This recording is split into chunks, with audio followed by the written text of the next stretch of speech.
This evening, we'll be discussing the Perot Family Scholars Medical Scientist Training Program, which is building a pipeline of physician scientists to advance the future of medicine in North Texas and around the country and globe indeed. Two of our panelists have received their training in this very program, and I will start to my right.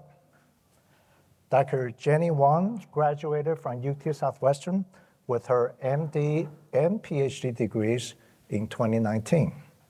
Dr. Rodney Infante completed his MD PhD at UT Southwestern in 2012, working in the laboratories of Drs. Michael Brown and Joseph Goldstein. Our third panelist, Dr. Michael Brown, needs no introduction, but is a professor and director of the Johnson Center for Molecular Genetics at UT Southwestern.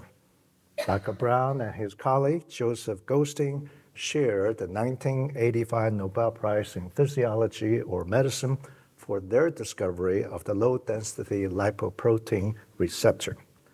Their research laid the groundwork for statins, which lower plasma cholesterol and prevent heart attacks.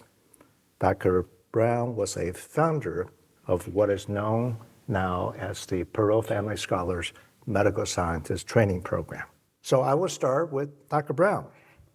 Can you tell us the story of the transformative gift from the Perot family in 1988 that established this program?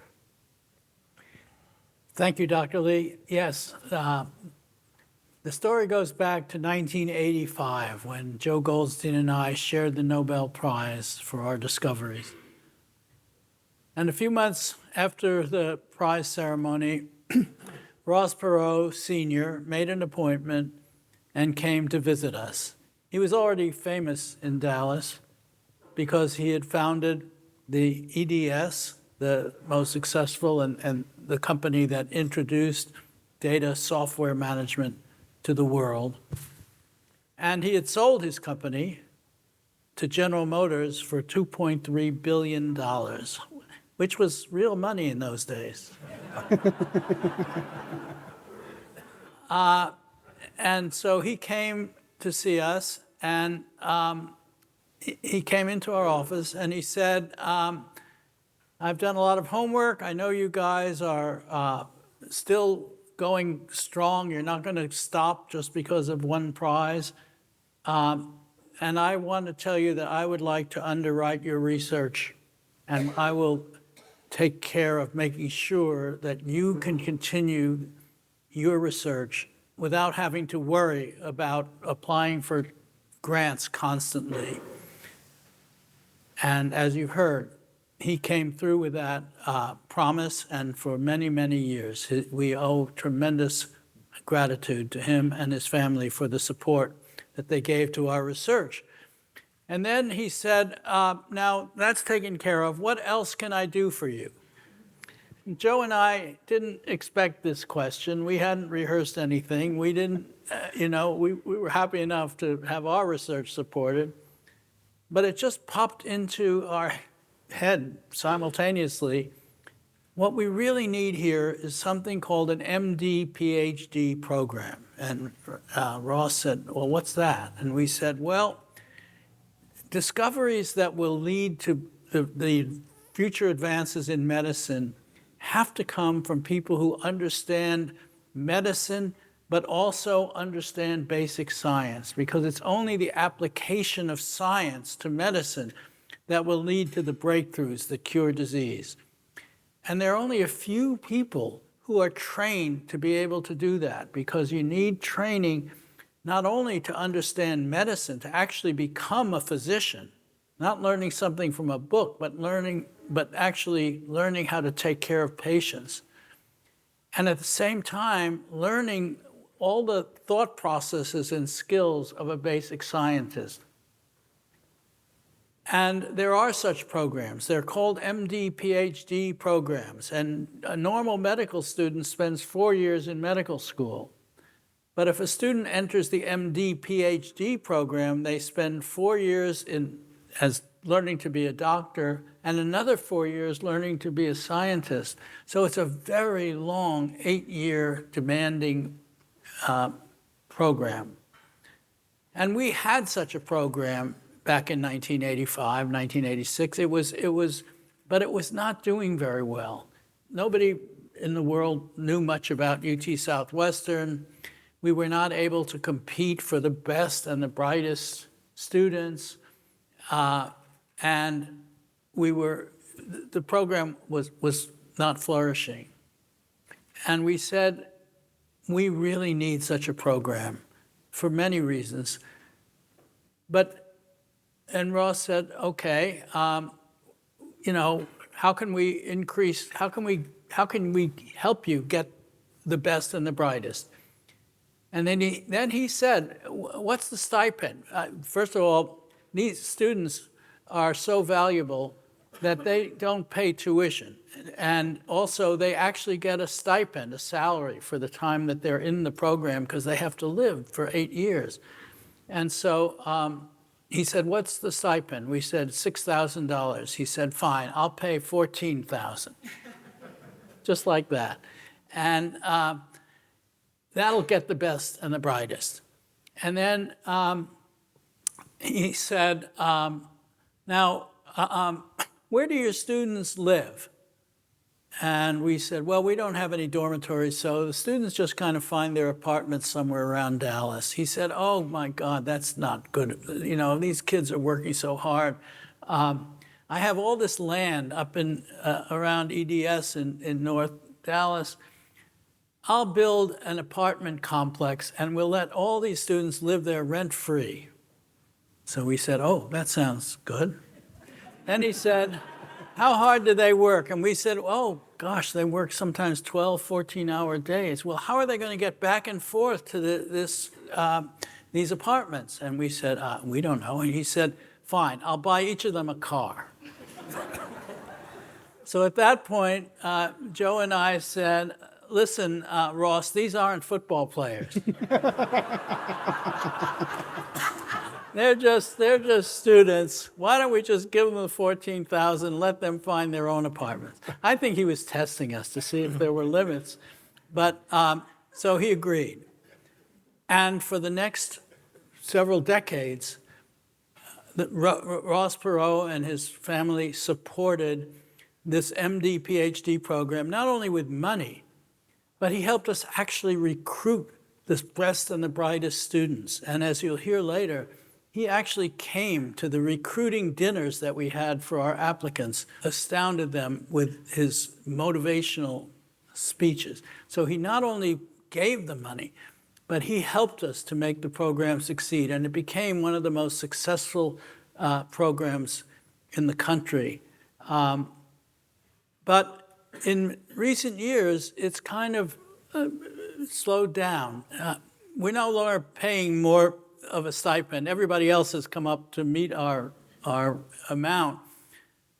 But we needed some rejuvenation of the program. We needed to expand it and make some new investments. And so Ross Perot Jr. and Sarah and the rest of their family stepped up, and they donated $50 million to help rejuvenate and expand and extend our MD, PhD program, a tremendous tribute to their family, to their father, and to the future of medical progress. And you'll hear later on in this program something about the students, what they've gone on to accomplish, the ones that have been put through this program through the generosity of the Perot family. So we're so grateful to Ross and Sarah for making this a continuing commitment. Thank you.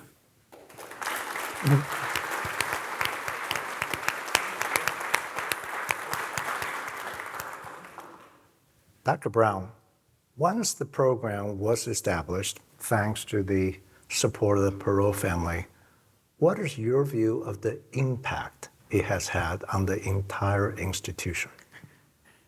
Well, you have to understand that we're not only being charitable to these students, they actually do a lot for us because students are like catalysts. They are like, the students in a research institution like ours know everything that's going on. They and their friends, they know where all the good laboratories are. They know who's doing what. They know what the future is. There's no question that young people have better ideas than old people. I'll just be honest about that. And so they contribute tremendously to our research. So we're not just being altruistic and doing this for them and for the future of medicine. We're doing it for us. And in fact, having MD, PhD students, bright MD, PhD students, is a tremendous stimulus to the faculty. They challenge us every day to be better. And I think Ross Perot and his family really understood that. And that's one of the reasons, selfish reasons, why we have the MD, PhD program. Thank you.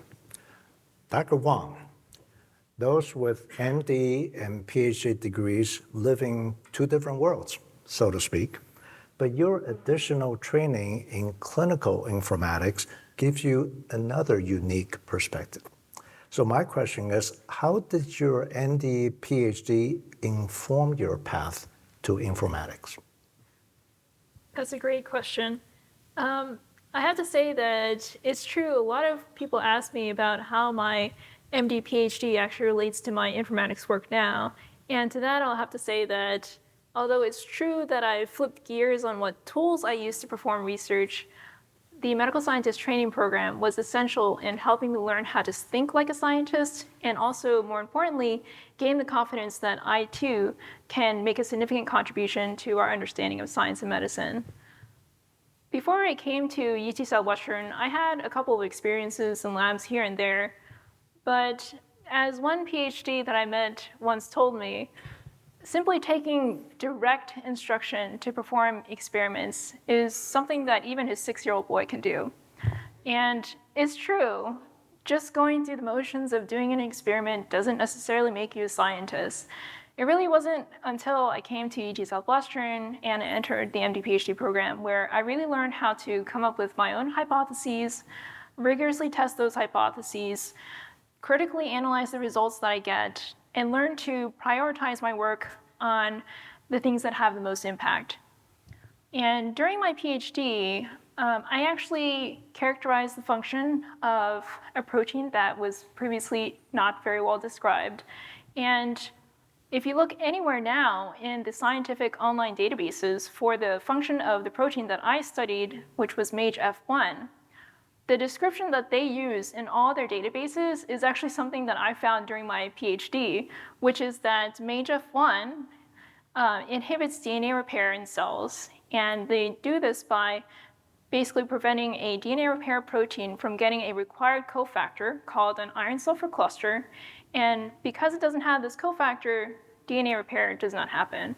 And so I really thought it was amazing to see that just through my training through the MD PhD program, I had this chance to contribute this completely novel, fundamental piece of information that we now know about the human body. And so to that, I'll say after I finished my MD PhD program and learned how to train myself rigorously in research, now I'm looking for tools to add to my skill set so that I can better contribute to our understanding of health and disease. And with the explosion of healthcare-related data nowadays, as well as the rise of artificial intelligence, for me, that research tool is informatics. Thank you. And we would love to hear an example of a problem that you were able to uniquely identify and solve through the lens of a physician, scientist, informatician. That really is a little bit of a mouthful, isn't it? We'll have to shorten that. Maybe we'll do PSI, physician, scientist, informatician. Yeah, I think one example that I can give is we approached a the problem of iron deficiency anemia with one of our projects. And why iron deficiency anemia? Well, the issue with iron deficiency anemia is that those with this disease can have a very subtle presentation. They might be a little bit fatigued, a little bit weak, and they might have some cognitive symptoms, such as a decreased attention span. The other problem with iron deficiency anemia is that it actually can be associated with significant underlying disease, such as gastrointestinal cancers, like Dr. Infante is very familiar with. So we thought it'd be great to be able to have a way to predict who will get iron deficiency anemia so that they could potentially get treated earlier and then get screened for underlying diseases. So to that, during my pathology residency and clinical informatics fellowship, I was able to partner with other physician informaticians, and we created this deep learning model that was able to take 11 years worth of data from the outpatient setting, from 30,000 patients, and was able to, from those blood tests that those patients received, predict who will develop iron deficiency anemia 3 to 6 months in advance of when traditional iron studies would establish the diagnosis. And so through the use of AI, we were able to take this overwhelming wealth of information from 11 years worth of data and distill it down into something that clinicians could potentially use. And so I think that informatics, this is basically an example of how informatics can provide a unique avenue to helping us discover things through research. Fascinating. Can I just add something to what Jenny just said? The fact is that Jenny is now working with large amounts of data, and I think it's kind of poetic justice because EDS stands for Electronic Data Service. So the whole source of this was data management, and now it's coming to true fruition in Jenny's work. Poetic indeed. Dr. Infante, you're what we might call a classical physician scientist because you see patients in the clinic and you run an active basic science laboratory. Now, your research is focused on body wasting in patients who have cancer. What does your dual training bring to your work in both worlds? Well, thank you for that question. UT Southwestern MD PhD program provided rigorous clinical medicine training as well as basic research training. And it puts us in a unique position on clinical wards to identify gaps in medicine. And what I mean by gaps in medicine is areas that need improvement, right? There might be a disease process that we don't understand the mechanism. We don't have a diagnostic test for, we don't have a therapy for those patients. So as an MD PhD, we kind of see that and want to improve that, right? So an example in my case is everyone in this room knows somebody who has cancer, right? A family member or friend, and you'll notice a percentage of them lose a lot of weight, and to the point where you know something is going on and that they're sick. And so during my third year of when I was back in the medical wards, after I did my PhD training portion, I saw this at our own cancer center and realized there was no understanding of the mechanism, nor was there a treatment for these patients as they were losing all their body weight. And so the first thing we did is we created a clinical database to try to begin to understand what's happening with this patient population. And these are our own UT Southwestern friends and family, right? These are our own patients here in Dallas. And what we identified is that those patients that are wasting with their cancer obviously have a decrease in quality of life, but they were also had a decrease in their overall survival compared to patients that had the same cancer that weren't wasting. So this told me that this was a clinically significant problem. So a traditional MD would, at this point, kind of sum up their work, whereas an MD PhD trained physician, this is the beginning of the work. So we go back into the lab and we want to understand what is going on. So we have cancer cells that we can study. What are they secreting to cause these, this wasting? We have fat cells. We can put these factors on. We can understand exactly how this is happening. And by understanding this mechanism in cells, we can then go to animals, where we can create an animal with a tumor and see the wasting happening and identify the mechanism that is occurring. So then we can come up with a logical therapeutic target to block that wasting. Ultimately, after we do this, we go back to the clinic and essentially make sure that our patients and the humans are matching what we found in the lab. And then we can start clinical trials using these same medicines to try to help our patients. So it's really only people that have been trained like myself through the UT Southwestern MD PhD program or equivalent program that can really go back from the clinic into the bench in the science world and then come back to the clinic and help treat those patients to really make impact on that particular disease process. Okay. That's great.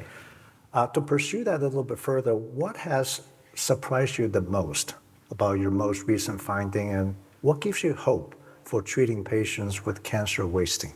Okay. Well, science is kind of full of surprises, and that's what makes it so much fun. In our particular studies with this kind of cancer-associated wasting with patients, what we found is that in a tumor, it's not just cancer cells, right?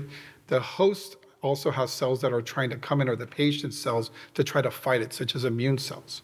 And what we're finding is there's an interaction between that tumor cell and the immune cell. And what happens is the tumor cells that are causing the wasting in patients are somehow manipulating the immune system. And so where the tumor itself is secreting a bunch of these molecules we call cytokines. You don't need to know what cytokines really means. What it is, it's like an inflammation type protein. Even though a lot of us don't know what it means, we all experience it, right? Everyone who's gotten the flu or acutely sick, you feel terrible. You want to lay in bed and you just don't feel right. You feel weak and you don't want to eat. And you might actually lose some weight over like a 5-day period until you get over that particular infection.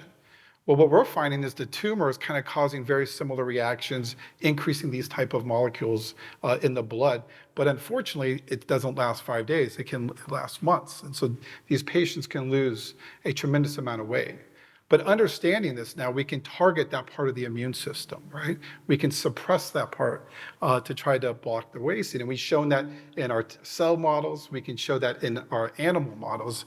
And one of the big surprises was not only did it block the wasting, the animals with the tumors were living longer, despite the fact we weren't even treating the cancer. Just treating the wasting alone, the animals were living longer. So this was really exciting, and we've been able to start a phase 1 clinical trial now here at UT Southwestern, where our patients here in Dallas, are getting this drug, some of the lung cancer patients in our cancer center. And I can tell you anecdotally, they're telling us it's improving and they feel better. And in fact, this Monday, I actually got an email from one of the medical oncologists that was extremely surprised, because usually they see their patients wasting away. But in this case, he said this patient came in saying they felt much better, more invigorated, handling their cancer treatments much better. And when they were asking him, it was reported that he had weight gain. And then they looked and weighed him. He weighed 20 pounds more than he did 2 months earlier by being on this drug. So we're really, by understanding this mechanism, we're trying to optimize the nutrition of our patients so that they can handle their cancer treatments and give the best fight that they can. All right. Well, best of luck with your research. Now, Dr. Wang, we talked about your work in clinical informatics, but you're also a neuropathologist who studies how diseases affect the brain by examining the brain tissue itself. How are you hoping to bring all your areas of expertise together to better predict diseases of the brain? Let's take Alzheimer's. Alzheimer's disease is a terrible disease, and now we do have some treatments for it, but they all really depend on detecting the disease early. And we thought, perhaps we could approach this problem similarly to how we approached the problem of iron deficiency anemia to predict who will develop Alzheimer's disease. And interestingly, we saw in the scientific literature that Alzheimer's disease is highly associated with anemia. And the underlying mechanism is not completely clear, but if we already have this predictive model that we created for iron deficiency anemia, why not try to modify and tweak this predictive model for the purpose of Alzheimer's disease? And so currently we are working on the beginning stages of this. We're going to take our model, incorporate additional parameters such as radiology imaging, for example, of the brain, as well as clinical notes from physicians to see if we can potentially make this as accurate as possible for the detection of Alzheimer's disease at a point where therapies would be more effective. And we hope that this will allow people to approach Alzheimer's disease at an earlier time point where these therapies would have more impact than they usually do. In addition to approaching the problem of Alzheimer's disease myself, I'm actually working on a project to hopefully help others advance the study of Alzheimer's disease. So actually, my mentor in the Division of Neuropathology, Dr. Chuck White, he has been at UT Southwestern for 30 to 40 years now. And actually, over that time period, he has started and maintained a brain bank, and now has over 600 brains from generous donors for the purpose of studying Alzheimer's disease. The issue there is that this information is kind of mostly available just to Dr. White and others that will ask Dr. White for information.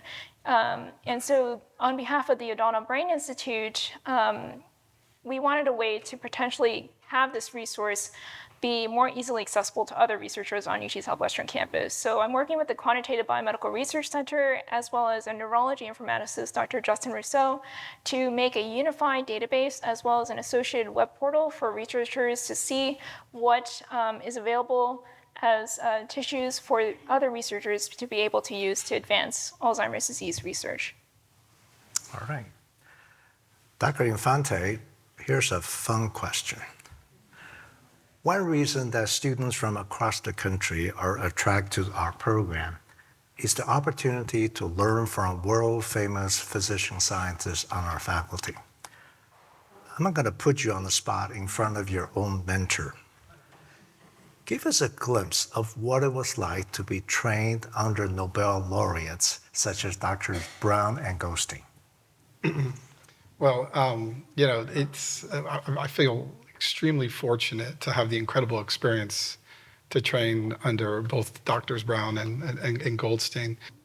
Everything I've mentioned before of what I've done, I could not have done if I did not train under them to really understand this process. But in reality, what they create for us and what you learn from incredible scientists like themselves is they give you a framework, or maybe like a blueprint, I would say, of how to solve and attack a clinical problem, right? And to help patients ultimately. Like, as I explained, one of the things that they taught me was to find a clinically relevant problem. And the other thing was to use the modern technology you have at hand to try to identify the mechanism and exactly what's going on. And then third, then come up with logical ways to suppress that process. And that's exactly what I did. But the fourth thing that they taught me really wasn't technical, but more kind of attitude, and that is to work as hard as you can, day and night, on that problem. And they've focused their entire careers on a central problem around cholesterol, and worked day and night. And I know that because not uncommon for Dr. Goldstein or Dr. Brown to email me 3 a.m. They must have woken up and had a burning question and send that question. And that's really what it is. It's like their life becomes centered around this problem. And that's really, that attitude and that commitment and that grind is really the only way you're going to solve these really hard problems. Well, I hope you answered email by 3:05. Any other memory from your time as MSTP student that you can share with us tonight? Yeah, so, as we, are honoring the unwavering support of the Perot family, I was reminiscing at our annual recruitment dinner that we used to have. When I was an MD PhD trainee, we had this annual meeting, or it's really kind of like a banquet style, kind of like this. It's up in the faculty club. I'm sure a lot of you have been up there before. To set the setting, it's kind of nice for us as MD PhD students, because usually when you're in med school, you're in jeans and a shirt. This, you actually had to put a tie on and dress a little nice, and had a very nice dinner. And it was about 200 people or so, and 1/3 are faculty that are physician scientists, and 1/3 would be the trainees that are currently in there. And then the other third are these super talented kids around the country that we're recruiting to join our MD PhD program. So everyone in the room essentially is a physician scientist, training to be one, or is about to be trained to be a physician scientist, except for one person, and that was Ross Perot, Sr. And the irony is everybody in that room wanted to meet and talk with the one non-physician scientist. And the reason is he had so much energy about him. It's very unusual for a donor like that with his stature to come in and interact with students or trainees. And he would have candid conversations, shaking hands, and going around. And the thing that's I remember the most is at the end, he would usually give a speech, right? And it was kind of like how I looked at it, how a lot of the trainees looked at it was a pep talk. And the stories would change every year a little bit, but the theme was the same, right? And we were all invigorated because at the end, he had everyone that was in the program there, as well as these future applicants, convinced that and he believed this, and I do believe it too, is that UT Southwestern is one of the best institutions in the world, and that everyone in that room was intelligent enough to solve some of the hardest problems out there. And he really believed in us. And that was, to get that every year, that pep talk was just an extremely memorable moment. Great story. Dr. Brown, I want to come back to you for my last question. Staying on the topic of mentorship, I want to get your perspective on how trainees from our program have shaped research and medicine here in Dallas and around the country. Well, we've trained 311 MD, PhD students since the program began, and you've just seen two examples of that. 26 of them are now members of our faculty, including the dean of our graduate school. But we've also sent some of these students out to the rest of the world, where they've assumed positions of leadership in other institutions. And this reflects fantastically on us, and it spreads the reputation of UT Southwestern. So I'll give you two examples. Scott Armstrong, who happened, little kid who grew up in Henrietta, Oklahoma, who went to the University of Oklahoma and then came here for his MD, PhD training and worked with Joe and me. Eventually, and he is now the president of the Dana-Farber Children's Cancer Research Program. He's made tremendous discoveries relating to leukemia, not only in children, but also in adults. And his work has led to clinical trials that are showing tremendous benefit in these patients. And Scott, just an ordinary Oklahoma kid, but came to this program and has set the world on fire. Another one is Christine Garcia. She also trained with Joe and me. I don't know why I selected these two, but she was on our faculty for many years, and then in 2019, she accepted the job as chief of pulmonary lung disease at Columbia University Medical Center in New York City. And she accepted that, and she was also the head of their critical care, essentially their intensive care unit. The year was 2019. Now remember, Columbia takes care of Harlem, among other places, and suddenly the COVID epidemic hits, and she's responsible for all the lung care and the intensive care of COVID patients. And she rose to the challenge. Of course, it was trivial for her because she trained at Parkland, but the fact is that she has done incredibly well and is one of the leaders at a major medical center. These are just two, but the fact is each of these helps us, because when they interact with students and faculty and young people and tells them, yes, I came from UT Southwestern in Dallas, Texas, that spreads the word for us. So I can't express in any more sincere way what this program, what the Perot family has done for us, and how proud I am and happy I am that we're honoring Ross and Sarah tonight, because, and I have to mention Margot. I cannot we should not leave this without mentioning Margot, who I think somehow behind the scenes is responsible for all of it.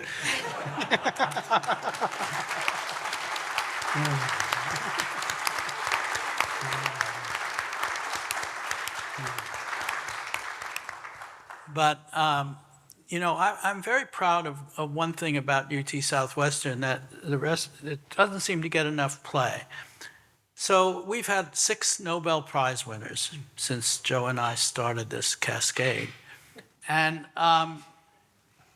that's more, or we're right in the same ballpark as Stanford University, the University of California at San Francisco, the Rockefeller Institute. But there's one big difference. In these other places, even though these prizes are given for medicine, the Nobel Prizes for medicine or physiology, the winners at most of these places, most of the winners have been PhD scientists, not physician scientists, but PhD scientists. But 5 of our 6 Nobel Prize winners have MD degrees. That is a tribute to what has been created here. I think everyone in this audience should understand that we put together medicine and science in ways that other places simply don't do. And I have to mention another name. It all goes back to a man named Donald Selden, who established that model. It goes back to Charles Sprague, whose name we honor tonight with this award.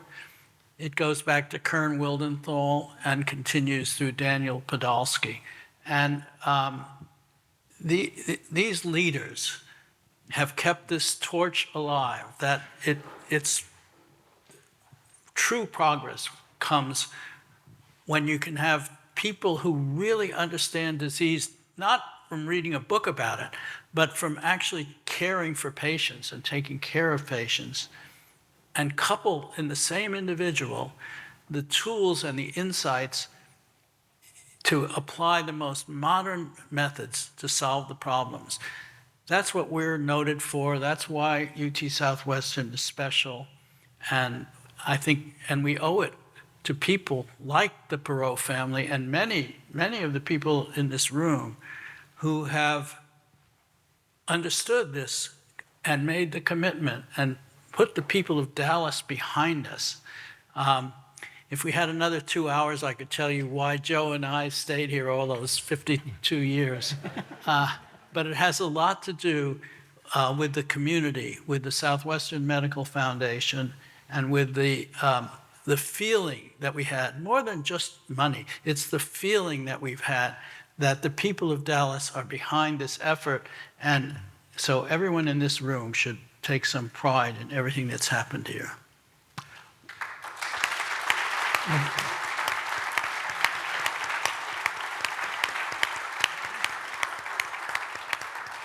Well, we could not have planned for a more eloquent conclusion to the program. So thank you to the panelists for the wonderful discussion.